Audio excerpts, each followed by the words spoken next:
Hello, this is Benjamin Price for 40 for Kids First, and today I'll be interviewing Alex Zamm, who's the director of the new Disney Channel original movie, Under Wraps. A pleasure to be here, Ben. So, Thank you. thank you so much. How did you approach adapting the Under Wraps of 1997 for today?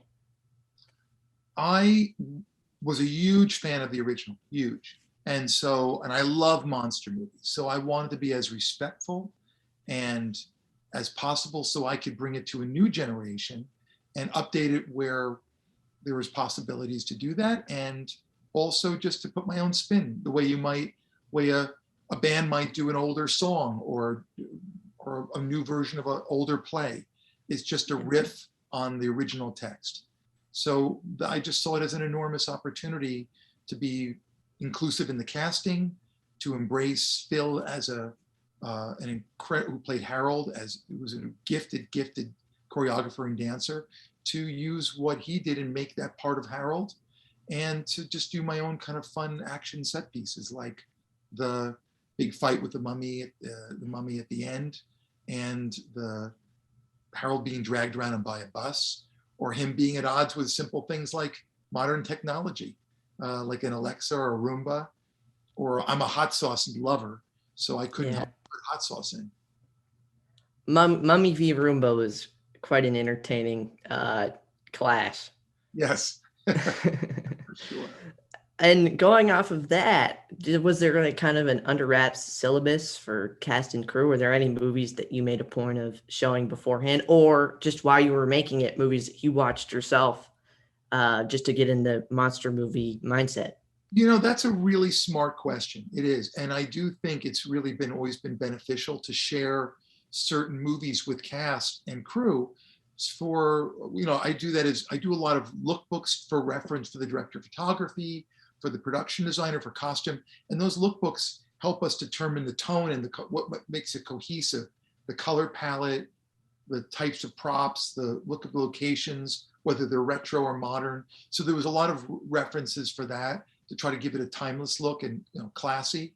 But I also wanted really creepy places so that we would have dress up Halloween like the town carnival or the streets and outside the movie theater, but really wanted some wonderful texture for places like Kubat's house and basement and the fact so that those are the real Halloween experiences of going into genuinely spooky experiences.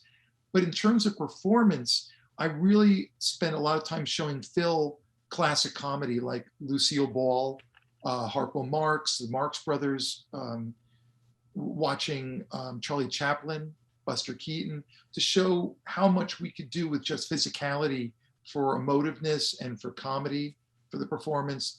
And for our other three cast members, Marshall, Gilbert, and Amy, I had them watch a lot of screwball comedy from the 40s. So they're watching Bringing Up Baby, His Girl Friday, Mm. Like It Hot, just to really, oh, that's a little later, but I wanted them to see how fast you could speak and keep the emotional intent of the dialogue.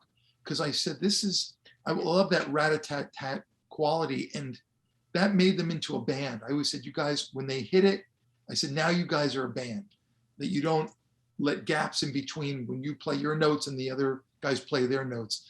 It made for a much faster pace action and comedy, which is what I heard in my head for this type of movie. Well, and that screwball energy, it's just such a satisfying rhythm to sort Yeah, of blend into. exactly. Um, The urgency. so, hmm? It gave it urgency. Yeah, veering off the path a little bit. How did your time at NPR telling stories via radio influence the way that you now tell stories on screen? That's a great question. I was so fortunate that I was met someone at my father's office. He's a physician, and I was talking to him. I used to go there and weed for my dad's office, weed the building and whatever he needed done.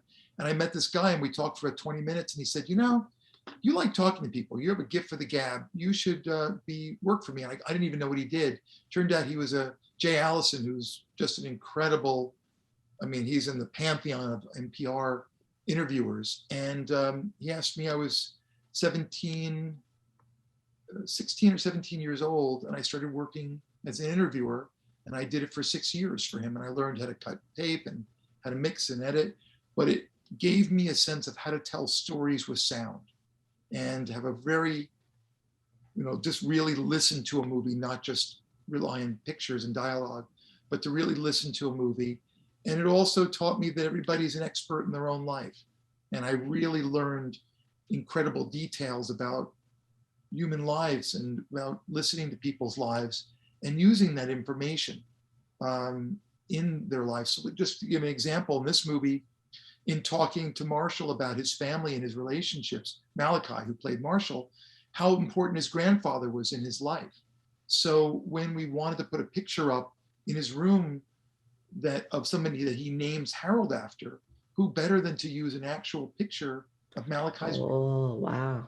So there's a lot of little Easter eggs throughout. There's little other things in the movie, but it's really about using the details of people's lives to help inform their performances. Well, it's been great talking to you. I'm afraid I have to wrap it up, which feels ironic considering what we're talking about here today. Pun not intended, but much appreciated. Thank you so much for talking with me today. Thank you. Under Wraps, October 1st, Disney Channel. Disney Plus. Yep, and then October 8th on Disney Plus. Yep, thank you very much. Benjamin, an absolute pleasure to speak with you. You asked such great, intelligent questions. Thank you. And you're going to go far in this business. Under Wraps on Disney Channel.